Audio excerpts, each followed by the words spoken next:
जैसे अभी आपने इस चीज़ को मेंशन किया कि जसमीत सर ने एक ऑब्जर्वेशन दी थी कि नवंबर के मिड में हमें वीज़ाज़ जो हैं वो काफ़ी तेज़ी से आना शुरू हो जाएंगे, और ऐसा ही हुआ है। अभी अगर मैं अपनी बात करूँ तो हमारे within this week 50 plus हमारे PPRs प्लस वीज़ाज़ आए हैं, which is a very good achievement for us.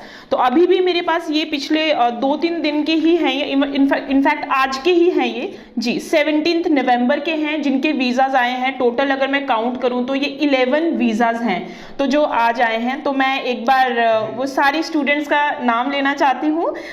Sukhjinder Singh Sandhu, and उसके बाद है तरसेम सिंह, इनका भी आया है वीज़ा, आज की ही डेट का है। उसके बाद है शोभित वालिया, उसके बाद है वंदना, इनका भी वीज़ा आया है आज। उसके बाद है हमारे पास गुरप्रीत कौर, देन उसके बाद है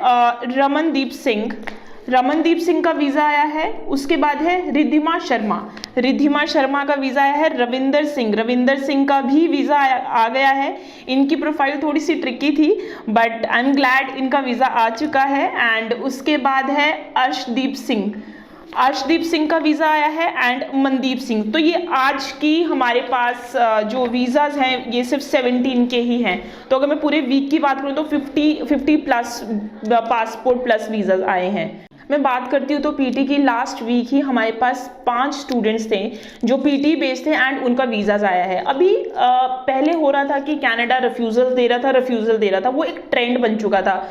रीज़न में उसका यही था कि जैसे मैंने आपको पिछले शो में भी ये चीज़ डिस्कस करी थी हमने कि पीटी पे जो रिफ्यूज़ल जो आपकी वीज़ाज़ ओवरऑल वीज़ाज़ पे रिफ्यूज़ल इसलिए आ रहे थे क्योंकि उनके पास बैकलॉग बहुत ज़्यादा हो चुका था। लेकिन अब सिनेरियो चेंज हो चुका है बिकॉज उनके पास भी एक मैन पावर इतनी ज़्यादा नहीं थी, एप्लीकेशन का बल्क बहुत ज़्यादा बढ़ चुका था। अब इस टाइम पे उनके पास मैन पावर भी है, एप्लीकेशन का बल्क भी कंपैरेटिवली कम है क्योंकि लोग यूके ऑस्ट्रेलिया की तरफ मूव हो चुके हैं। लेकिन मैं यहाँ पे फिर से बताना चाहूँगी कि जो स्टूडेंट जो यूके भी अप्लाई कर रहे हैं स्टूडेंट्स, उनका सबसे बड़ा स्ट्रगल इस टाइम पे है ऑफर लेटर या फिर इनटेक। या तो स्टूडेंट्स को जनवरी इनटेक मिल रहा है लेकिन जनवरी की ऑफर लेटर्स का थोड़ा सा या कैश लेटर का थोड़ा सा प्रॉब्लम आ रहा है। ऑफर लेटर फिर अगर आपको 2 दिन में आ गए then again the problem is cash letter.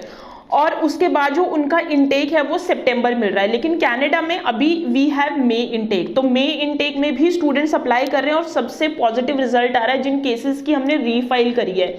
तो बहुत सारे स्टूडेंट्स हैं जो थोड़ी सी होप्स छोड़ के बैठ चुके थे कि हाँ पता नहीं अब कनाडा हो पाएगा या नहीं हो पाएगा। मैं आप लोगों को सबको ये चीज़ बताना चाहती हूँ कि this is the best time to apply in Canada. Demotivate होने की ज़रूरत नहीं है क्योंकि अब सबसे अच्छा जो रिजल्ट है वो कनाडा ने देना शुरू कर दिया है। तो वापस से हम लोग फिर से हम ट्रैक पे आ गए हैं अभी।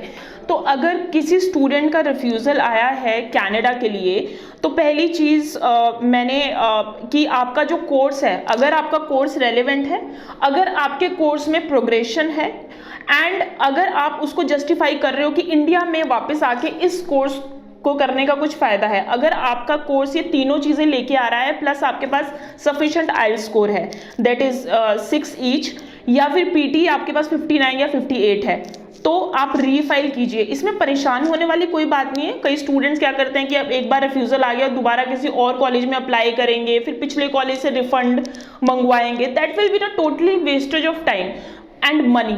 तो इससे बेटर यही है कि आपका अगर कोर्स, आपका आइल्स स्कोर, आपकी परसेंटेज बिल्कुल एक्यूरेट है तो आप दोबारा से रीफाइल कीजिए with strong SOP, strong appeal.